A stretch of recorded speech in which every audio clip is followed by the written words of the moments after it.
Right, welcome back. Last time, we actually managed to win a war against Iberia, who happens to be the rank 1 great power of the world, so... Yeah! Seriously, they have probably the second highest dev on the planet. Only behind Gracia, which, by the way, for some reason they're a presidential republic. Yeah, I don't know either. I guess they had a very early revolution or something. But yeah, I went ahead and finished colonization ideas, and I am ready-ish for academia. I'm just waiting for it to spread a bit more because several provinces are going to get it in the next 5 years, which will cut down costs, and I'd rather have the money for other things. But yeah, I won a war against Spain, and also went to war against Manuka and diplo-vassalized them.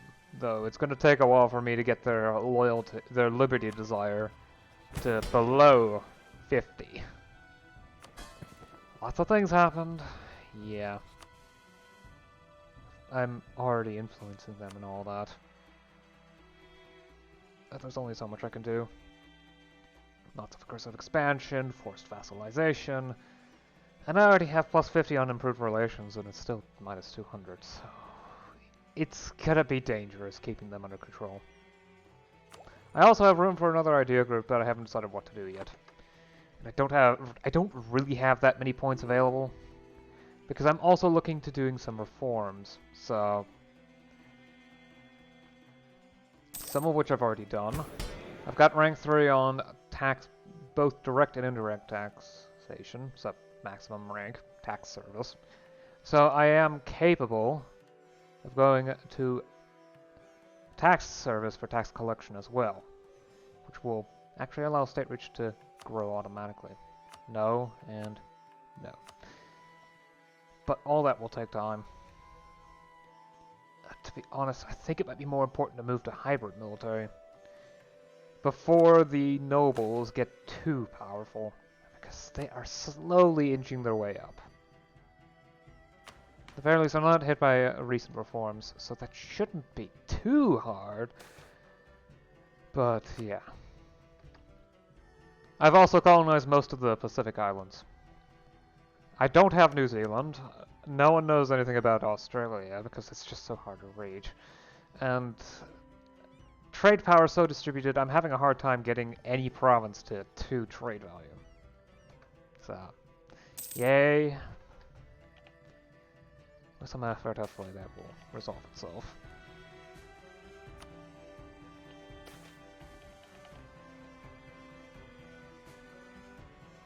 I wonder, can I send an expedition to Papua? Indonesia, Philippines... No. No, there's still a couple Pacific Islands left, so...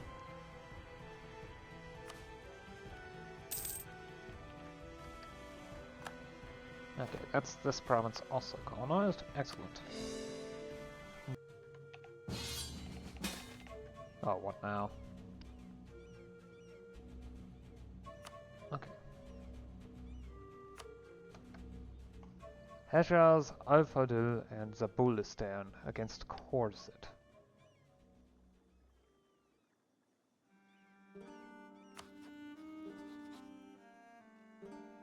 Do you really need me around? I mean, I can send ships, but I don't expect any troops.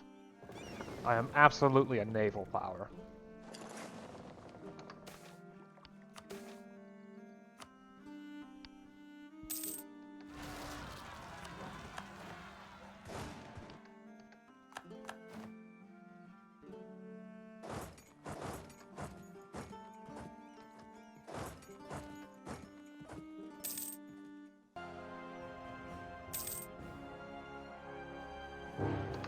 There it is.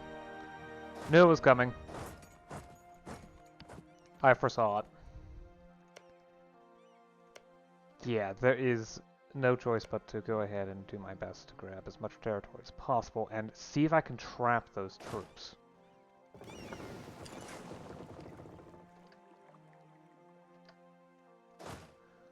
What exactly will happen depends on how they act.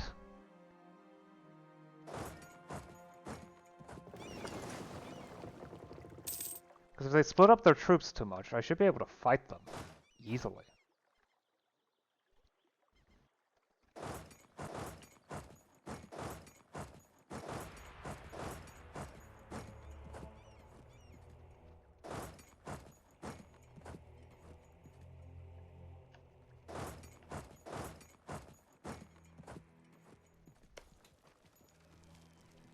Okay, 14 days. I might get a siege ticket.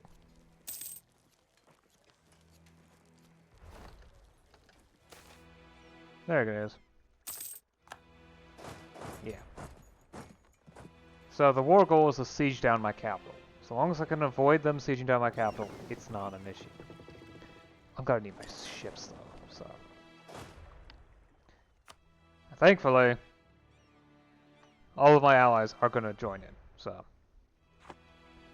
Although I don't expect much from the Pacific Islands, or from Brazil.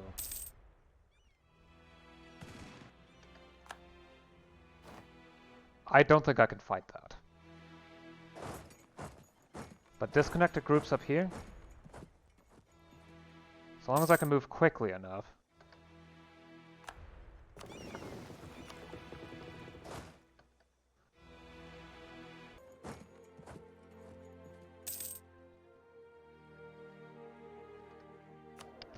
Whoa! Oh, jeez, my manpower just spiked. Conscription! Yeah. Yeah. Okay, I can grab what I want now.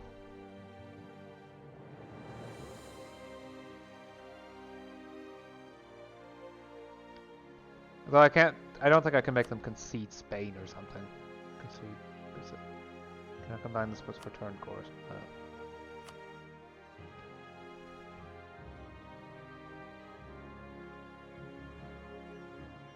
Sadly, they're not considered a rival because I lost the rivalry in a war and was not able to get it back.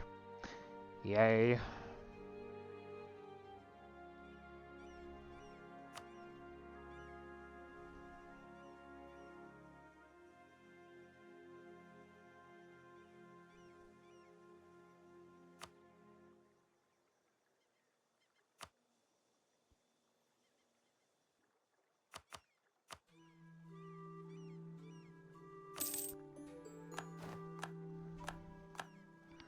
Yeah, right now I need to focus on one thing and one thing alone. Putting together a proper military now that I have the troop count for it. I can handle 60k troops. And that was at wartime. I was constantly hemorrhaging troops thanks to attrition and whatnot. So I could probably handle even more than that. Yes. I just need to get them back to position. Probably should also go ahead and get some stability back.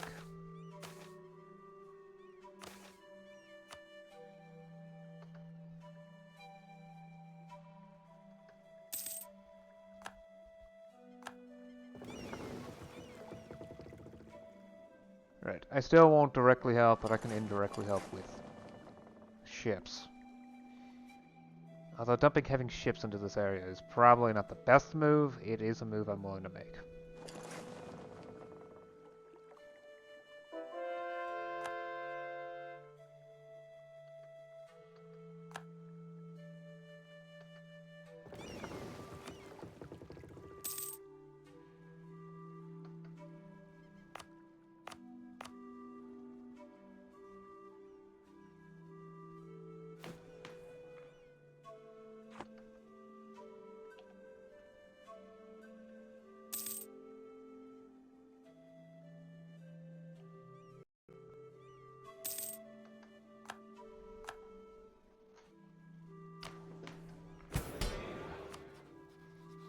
I still am at war and I haven't been able to...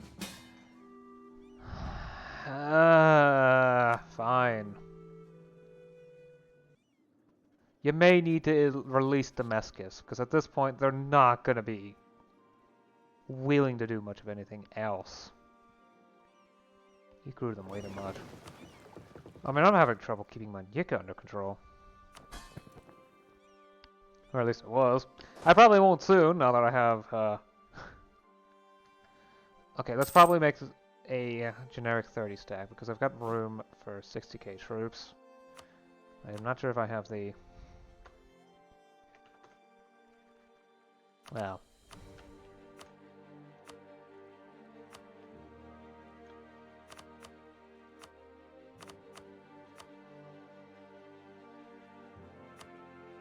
There we go, 30k stacks.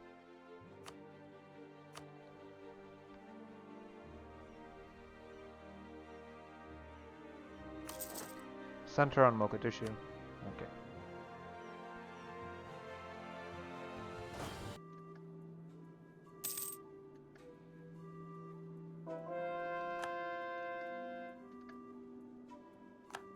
War's over.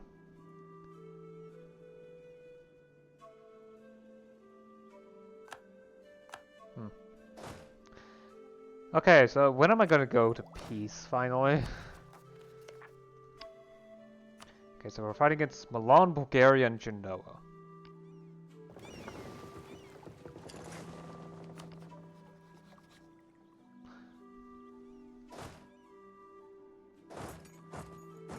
I don't want to walk my troops anywhere after this, so...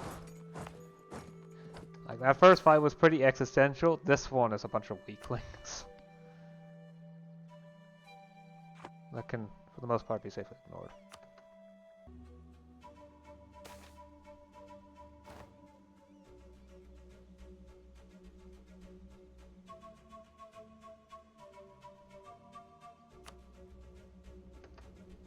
Okay.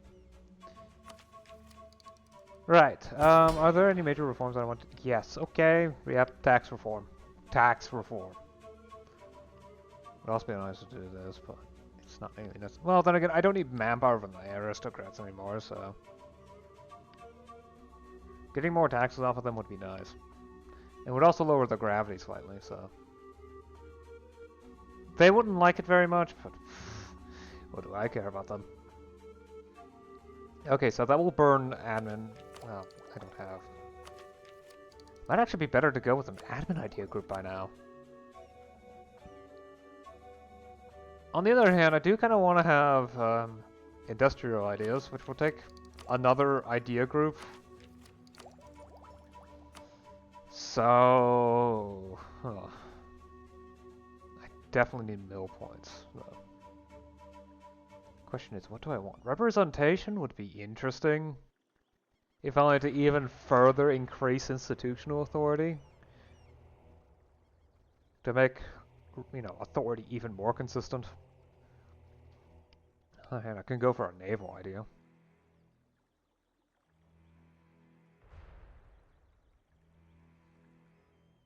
I would say naval quality. Wait, no. Grand Fleet is the number I was looking for. Naval maintenance modifier, there it is, minus 10%. Again, money's an interesting situation that I'm getting reasonably good at. Professional army? Oh boy. Combat ability? Yep. But I need the mill points. No way around it. I could go culture. I mean, a culturalization program would be helpful as well as military culture. Bonus diversions would be nice.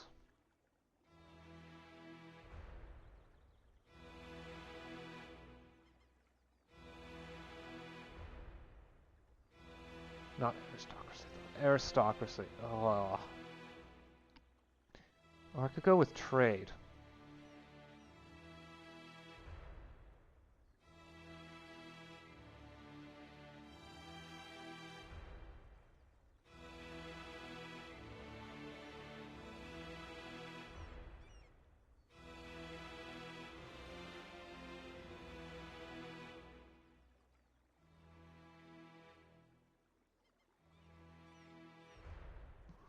Well, trade ideas. Maybe influence?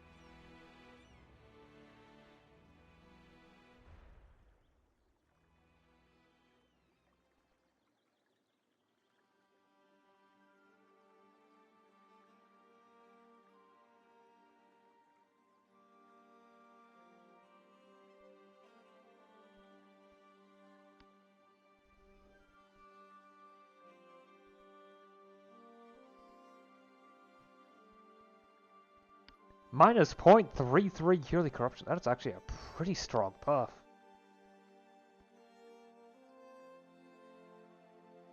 I think I'll go with espionage. It actually seems like an interesting set. Okay, so there's no going around it. I'm taking an admin idea. Admin tech. Constitution. Admin efficiency +2. And how I...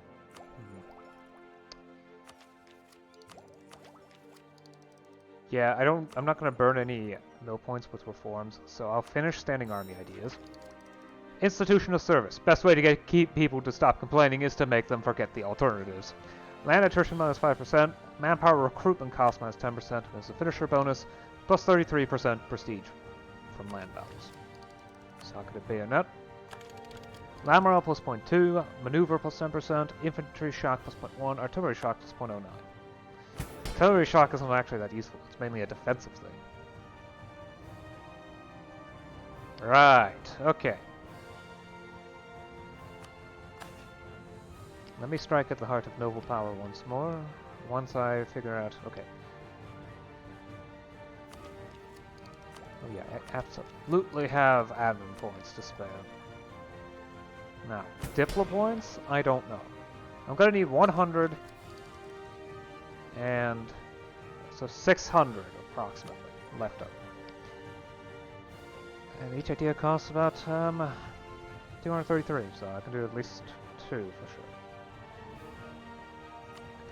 Subtlety. The greatest trick you can pull on someone is to prevent them from realizing they are being tricked at all. Covert action relation impact -25%, liberty desire from subject development -15%. So I can keep much larger subjects. Loyalty. It might seem like a contradiction, but the most valuable characteristic of any agent in a covert mission is loyalty to their cause and to their master. National Civil War strength -25%. I have never had a civil war, so it's probably not an issue for me. Liberty desire and subjects -10%. Okay, I need a reminder on how much I need. 100. About 600 left over, okay. I can do one more.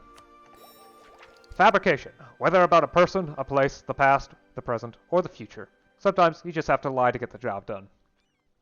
Cost to fabricate claims -25%, so I need 10 less spy network to do so. Aggressive expansion impact -10%. Espionage ideas are actually pretty good. Sure, it's mainly diplomatic stuff, but I can work with that. They can handle this slight drop, yes. Further reform? Oh, I should grab tech. National Bank. The expenses of fighting a... oh, well, right. Naval Force Limit +5%, settler growth +4. Yeah, national banks. Move to tax service. The aristocrats don't like this very much, and it's going to cost stability and legitimacy again, but reforms are important. The nobles no longer have nearly as... are now focused on tax stuff. And I get more revenue tax from them. They don't spend as much money on manpower anymore. They still do, but not nowhere near as much. Eventually I'm going to have to... yeah. Move to proper professionalism. Overlook tenant abuse. I'm going to need to make them happy again, though. Ah, fine. You can have special conditions now. I'm no longer in an important war, so...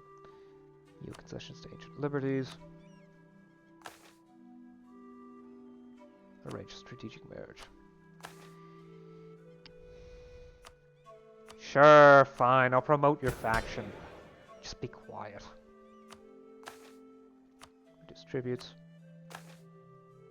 Promote support commerce. Donate to the church.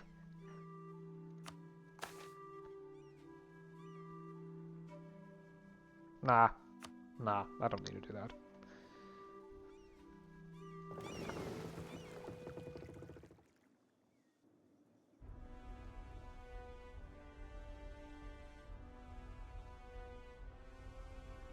Right, where was that army that I was sending up north? There you are.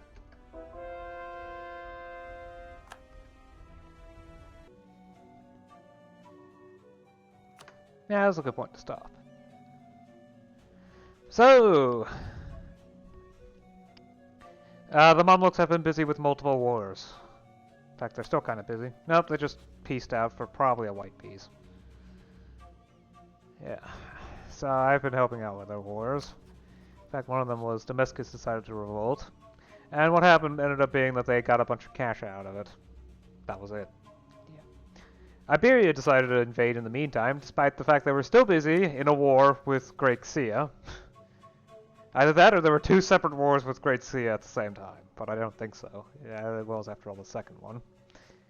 And while fighting was intense, I did manage to win that war and got, for myself, Maputo and Amazulu, as well as Cecil, or the Seychelles, as well as giving back KwaZulu, Quitev, and Peru to Manyika.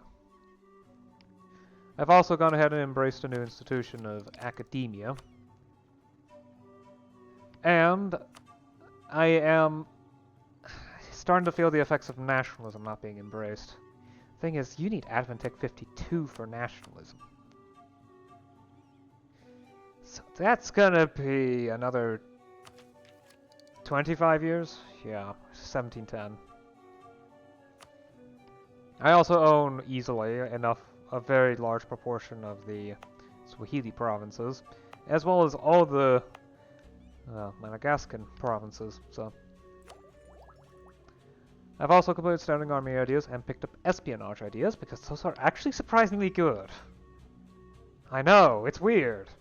But reduce corruption from elites, reduce power, elite power from autonomy.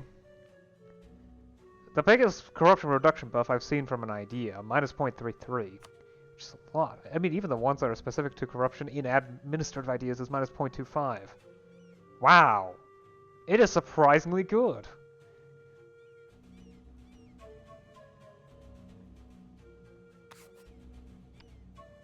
As well as, you know, minus 25% to claim fabrication cost, which is 10 entire spy network points.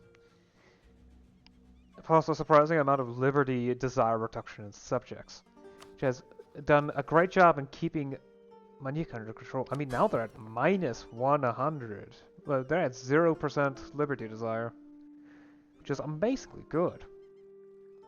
Sure, I'm having issues with stability, but yeah. I mean, some of that is events, province defections, and province development by overlord. That's probably me defending their provinces from sieges. And some ruler placation, but I'm fairly certain that putting all the buffs together, the liberty desire is below 50%. Idea is also doing great. Yeah. Ruler died without an heir, so now I've got a random dynasty who's... and the ruler's mad. Good lord.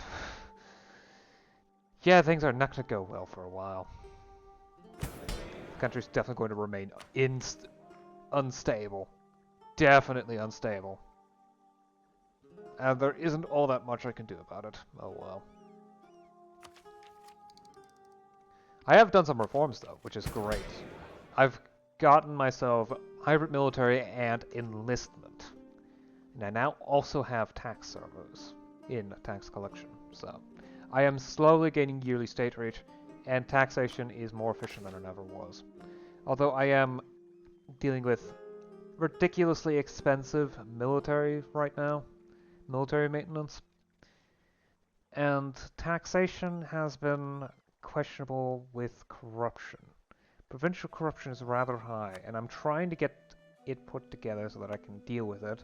But I'm running into the exact same issue as I was before. I just don't have enough population inside my capital available for labor. I'm seriously considering removing it from the investment just so that I can ensure that there's enough population. But then there's going to be new job opportunities elsewhere, so the population will stop growing. Yeah, it's bad. Or maybe I can just stop the investment into industrial, but I'm going to have to remember to turn that back on eventually. So I'm not going to do that on my own, I know that.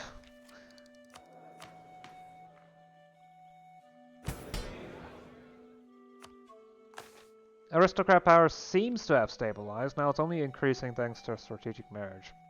Still, stabilizing at 76% is particularly bad.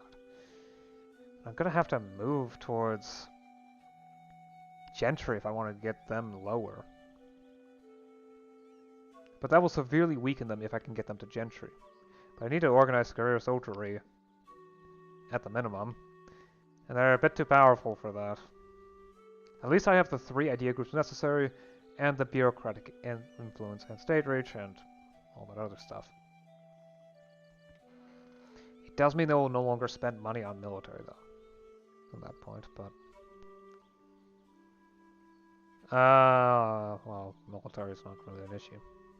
At least state corruption is going down, which will help get provincial corruption down, but not by much.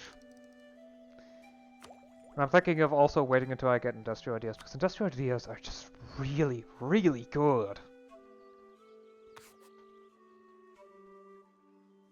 Because it frees up a whole lot of peasant labor, that's for sure.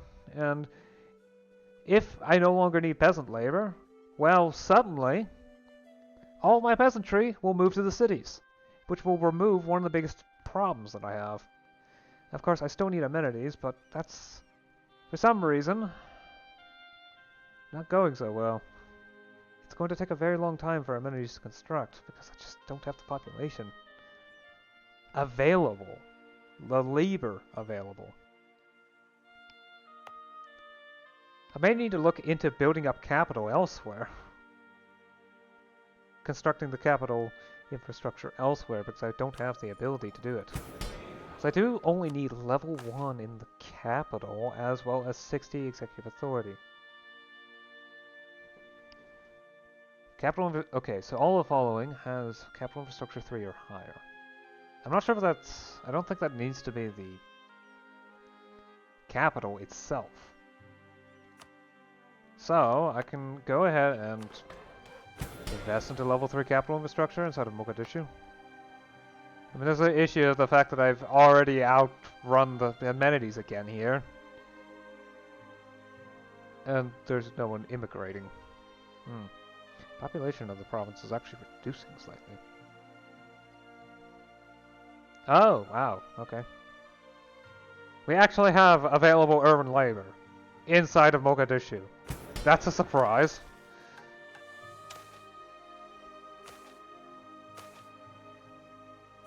Capital infrastructure rank 3, prepare to construct. That's surprisingly cheap.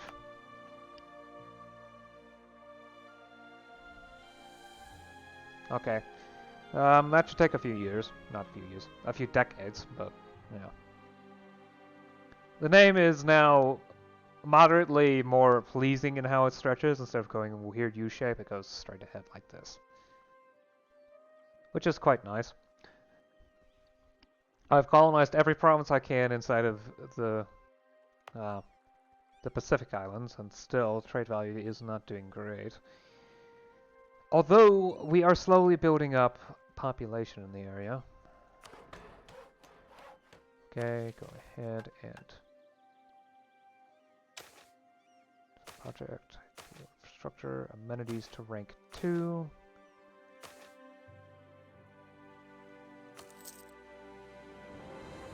Clear selection. Yeah. This island's slowly being built up and getting more trade value, though. For the moment, I'm kind of focusing on trying to get more of Australia done, because it seems like it's probably one of the easier ways to get even more trade value. Though, again, colonial nation, they're going to take time to build up, so I have to rely on waiting on them. And hoping the expedition system puts together enough valuable provinces so that they can get to trade value. That combined with their own colonies. I've also been colonizing Papua, though that takes its sweet time, especially since Papua is pretty much the last thing unlocked in the expedition system. So I expect this to take a while. A very long while.